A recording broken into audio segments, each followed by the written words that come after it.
Salut à tous et à toutes, mesdames, messieurs, c'est Consalvator pour vous servir. Et aujourd'hui, on se retrouve pour notre troisième épisode de la série Crée-toi config toi-même.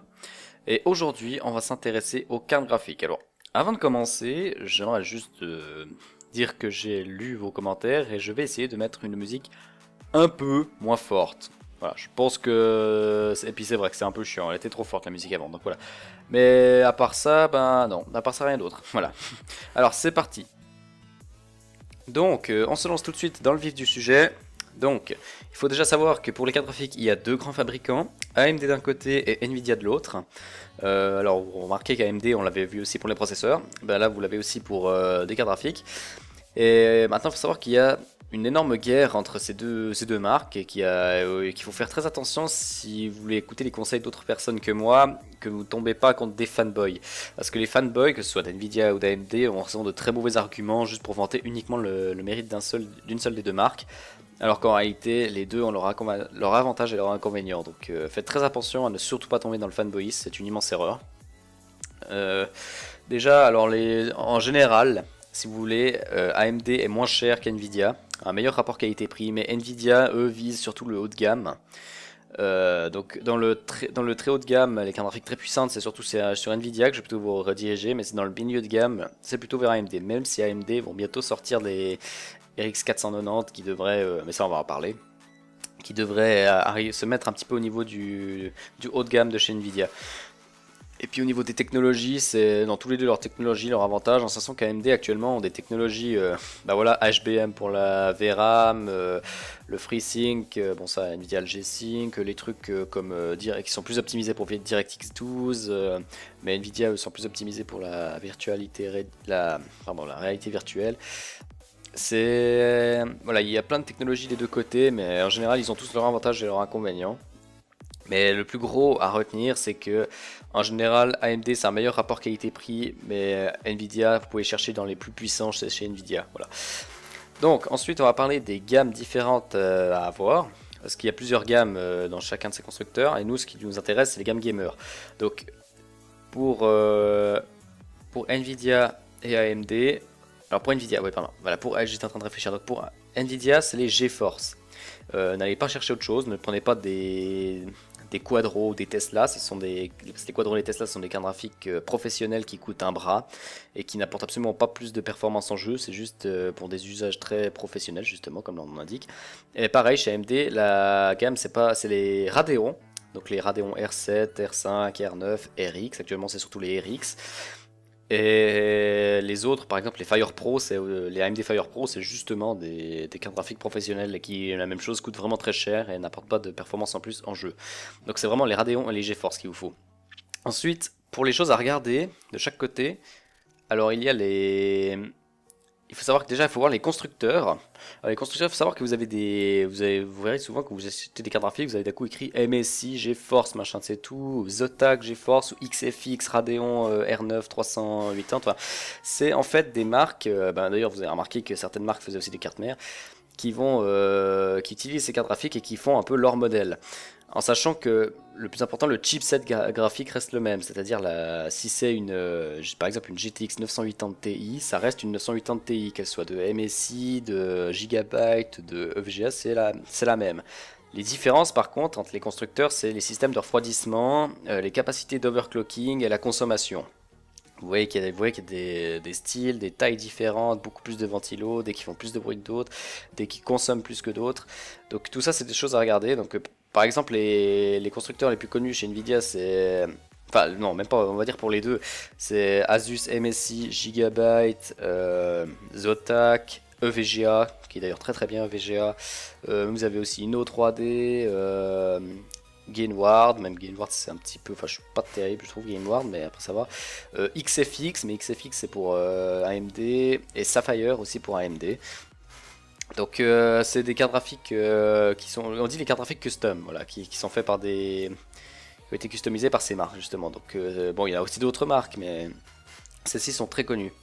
Bon, il y a aussi les KFA2, j'ai oublié, voilà, les KFA2 qui sont de très très bonnes cartes graphiques avec très bon rapport qualité-prix. Et puis ensuite, ce qu'il faut regarder, après ces constructeurs, il faut regarder aussi la VRAM de la carte graphique. Donc la mémoire vive du processeur graphique, donc le minimum en général actuellement ça serait 4 voire 2 Go, mais 2 Go c'est vraiment très peu, je vous conseille 4 Go, surtout que vous en trouvez pas cher. Et puis actuellement les grosses en ont 8 voire 12, mais 12 c'est vraiment c'est la Titan X la 12 quoi. C'est vraiment les très très très grosses. Il faut bien évidemment regarder les performances en jeu, donc pour ça je vous inviterai à voir des benchmarks, mais je vais vous en parler après. Il faut voir l'overclocking, donc ça par rapport justement au constructeur que vous prenez, il y aura un système de refroidissement différent, une consommation différente, une suite logicielle pour overclocker différente. Donc tout ça c'est des paramètres à prendre, il faut voir ça. Alors, actuellement je peux vous dire que EVGA ils sont très bons, Gigabyte sont très bons, Asus sont bons mais un peu chers, MSI sont pas mal mais un peu chers aussi. Zotac et Inno3D, enfin Inno3D c'est un peu moins bon pour l'overclocking, mais par contre c'est un très bon rapport qualité-prix. Ah ouais, par exemple, mais ça change tout le temps, ça c'est vraiment, il y a plein de modèles différents, vous voyez il y en aura beaucoup parce que il y en a plein qui se posent la question, mais il y a plein de modèles pour la même carte graphique, parce qu'on rappelle le chipset graphique ne change pas, c'est juste au niveau de l'overclocking de base, puis des logiciels pour overclocker, puis du système de refroidissement et la consommation. Tout ça sont des facteurs qui changent. Mais le reste, ça reste la même carte graphique avec quasiment les mêmes perfs en jeu. Tout dépend le reste de justement ce système de refroidissement et de comment vous pouvez l'overclocker. Regardez aussi voilà, le système de refroidissement de la consommation. Je vous le dis, donc regardez parce que il y a certaines cartes graphiques qui peuvent consommer jusqu'à 600 watts. 600 watts, donc prévoir une alimentation qui est de quoi les fournir tout simplement. Et puis vérifier si elles sont compatibles SLI ou Crossfire, donc ce sont les systèmes multi-GPU. Donc le Crossfire chez AMD et le SLI chez Nvidia, c'est pour voir si vous pouvez en ajouter une deuxième, c'est-à-dire ou même 3 ou 4, suivant ce que vous faites. Donc plusieurs cartes graphiques qui doivent être les mêmes, hein. Sauf chez AMD, je crois que vous pouvez mettre des cartes graphiques différentes ensemble. Voilà. Et puis, alors maintenant pour regarder un petit peu les performances en jeu, ces cartes graphiques, de choisir laquelle est la plus puissante. Pour déjà, vous voyez au niveau du prix, mais il ne faut pas se fier qu'à ça. Je vous invite déjà à aller regarder sur CPU Benchmark, le site CPU Benchmark, dans la rubrique Vidéo Card Benchmark, et puis vous verrez toutes les cartes graphiques du marché actuellement avec un score écrit en points. Puis vous verrez celles qui sont les plus hautes, c'est les plus puissantes. Mais c'est-à-dire que c'est des tests qui sont faits sur un logiciel qui s'appelle Firestrike. Et il faut pas non plus. Enfin, ça vous donne une idée, mais c'est pas forcément la vérité absolue dans tous les jeux. Par exemple, j'avais vu que sur CPU Benchmark, la 980 Ti chez Nvidia est plus puissante que la 1070, alors qu'en général en jeu c'est plutôt l'inverse. Mais c'est deux cartes graphiques qui sont quasiment ex aequo, hein.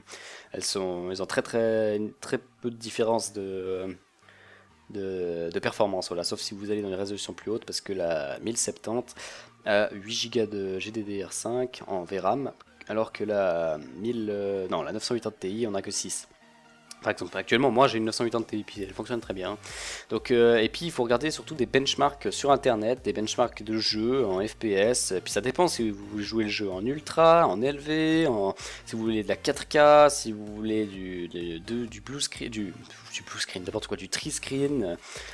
Donc ça dépend vraiment de ce que vous voulez faire.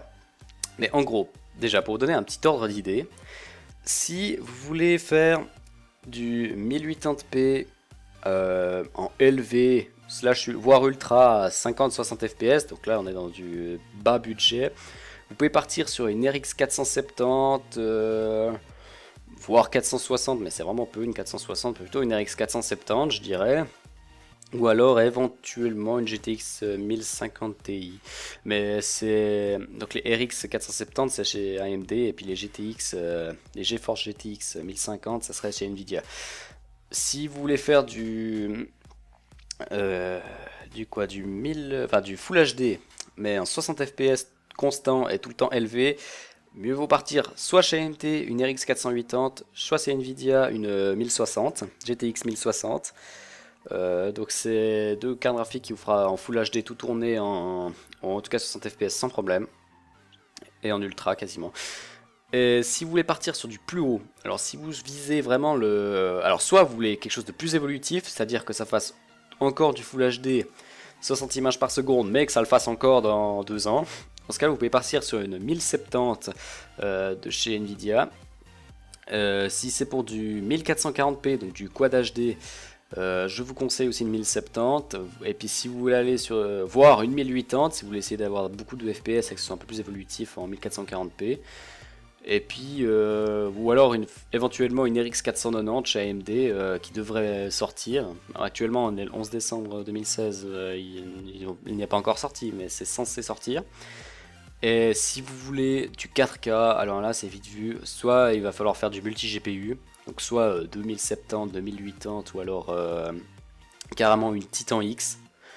Ou alors, mais moi la Titan X je vous la conseille pas parce qu'elle a un rapport qualité-prix de malade mental tellement c'est n'importe quoi. Du coup je pense plutôt qu'il faut attendre la future 1080 Ti. Alors c'est pas encore officiel mais les rumeurs semblent être sûres à 65, au moins 70% je dirais. Normalement en début janvier on devrait savoir qu'NVIDIA devrait annoncer une 1080 Ti qui aura quasiment les mêmes perfs qu'une Titan X mais pour beaucoup moins cher. Et ce sera sûrement elle que je pourrais vous conseiller si vous voulez du 4K. Parce que c'est voilà, c'est vraiment le must. Mais en général, le 4K aujourd'hui, on est quasiment encore sur l'idée de devoir faire du multi GPU parce que c'est vraiment, ça consomme vraiment beaucoup le 4K. C'est, enfin, je dis 4K en guillemets, on parle d'Ultra HD pour être précis, mais c'est vraiment énorme. Après, moi je vous dis actuellement, ce qui est pas mal, c'est le Quad HD, le 1440p. Ça permet d'avoir un compromis et puis vous pouvez même faire du 144 Hz avec le 1440p pour peu que vous ayez une carte graphique qui suive. En général, si vous voulez du 1440p 60 Hz, ben, c'est la 1070. Si vous voulez du 1440p plus que 60 Hz, ben, c'est la 1080 qu'il vous faudrait. Voilà. Ou alors une RX 490 chez AMD qui devrait sortir, on sait pas trop quand, mais qui devrait sortir aussi. Donc voilà.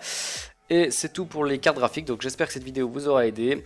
N'hésitez pas à liker ou à disliker ou à commenter si vous avez aimé. N'hésitez pas à commenter, à me critiquer, à dire si je dis de la merde. Et sinon, bah, tout va bien dans le meilleur des mondes. Et puis on se retrouvera dans le prochain épisode qui va parler de la RAM. Mais la mémoire RAM pour processeur et pas la VRAM pour carte graphique. Allez, salut!